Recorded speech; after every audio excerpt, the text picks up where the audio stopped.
इसी को आगे बढ़ते हुए एक्सपेरिमेंट 4.3 इसके अंदर अपन ने पढ़ा आग वायु के बगैर नहीं जल सकती। वो एक्सपेरिमेंट अपन ने मोमबत्ती वाला किया, ठीक है ना। नीचे एक लकड़ी का टुकड़ा, फिर ऊपर से खुला रखा, आग जल रही थी। बी के अंदर थोड़ी कंपन होकर धीरे जल रही थी, और सी के अंदर ऊपर से बंद करने के बाद वायु का आना बंद हुआ और ज्वाला है वो बुझ गई। तो इसलिए क्या आवश्यक है कि जलने के लिए वायु का होना अति आवश्यक। अब ज्वलन ताप, ज्वलन ताप किसे कहते हैं?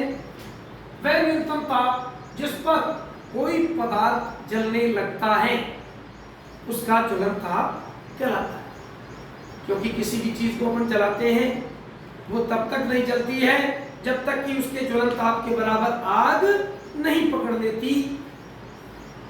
माचिस का इतिहास, माचिस का इतिहास बहुत पुराना है। आज से 5000 साल पहले आपने देखा होगा यूरोप के अंदर मिस्र नाम का देश है ना, सुना? मिस्र के अंदर चीड़ के लकड़ी के टुकड़े जिसको कि गंधक में डुबो करके आग लगाई जाती थी।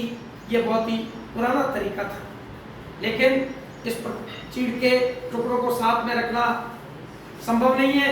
इसलिए धीरे धीरे माचिस का आधुनिक विकास हुआ, और आधुनिक विकास के अंदर आज से 200 वर्ष पूर्व जो माचिस आज अपन देख रहे हैं ये एंटीमनी ट्राइसल्फाइड और पोटेशियम क्लोराइड एवं श्वेत फास्फोरस का मिश्रण के साथ में बॉन्ड एवं स्टार्च के साथ मिलाकर उचित लकड़ी से बनी माचिस की तीली के सिरे पर लगाया जाता है।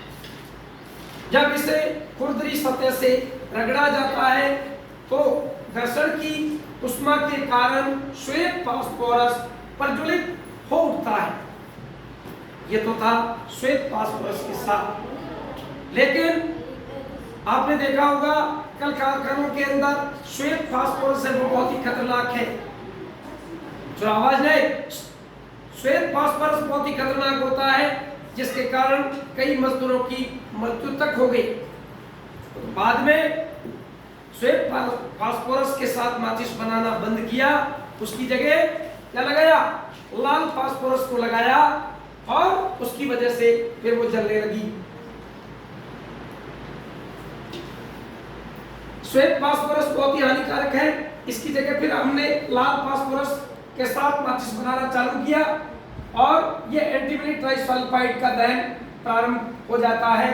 लाल फास्फोरस को तिली के बाहर की तरफ लगाया, लेकिन जलता कौन है? एंटीमनी ट्राइसल्फाइड एवं पोटेशियम क्लोराइड, ये जलने लगता है, और श्वेत फास्फोरस की जगह लाल फास्फोरस के साथ माचिस का उत्पादन चालू किया। अब अपन एक्सपेरिमेंट 4.4 कागज के कप में जल गर्म करना।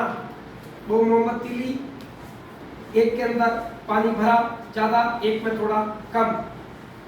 ये एक्सपेरिमेंट किया है कि वैसे अपन कागज का टुकड़ा आग के संपर्क में आके जल जाता है, लेकिन यहाँ पर इसका कप बना करके इसमें जब पानी डाला और आग के ऊपर रखा तो वो पानी गर्म होता गया, लेकिन कागज का टुकड़ा है वो नहीं जलता है। कागज का टुकड़ा नहीं जलता है।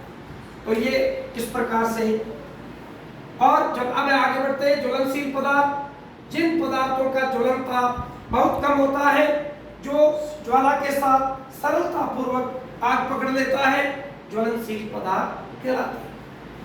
ज्वलनशील पदार्थ यह अक्सर पूछा जाता है, जिन पदार्थों का ज्वलन ताप बहुत कम होता है, जो ज्वाला के साथ सरलता पूर्वक आग पकड़ लेते हैं, उनको क्या बोला जाता है?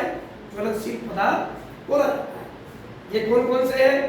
पेट्रोल, अल्कोहल, त्वरित पेट्रोलियम गैस यानी कि एलपीजी, जो कि अपन रसोई के अंदर भोजन बनाने में काम में लेते हैं, ये क्या है? एलपीजी। एक होती है सीएनजी।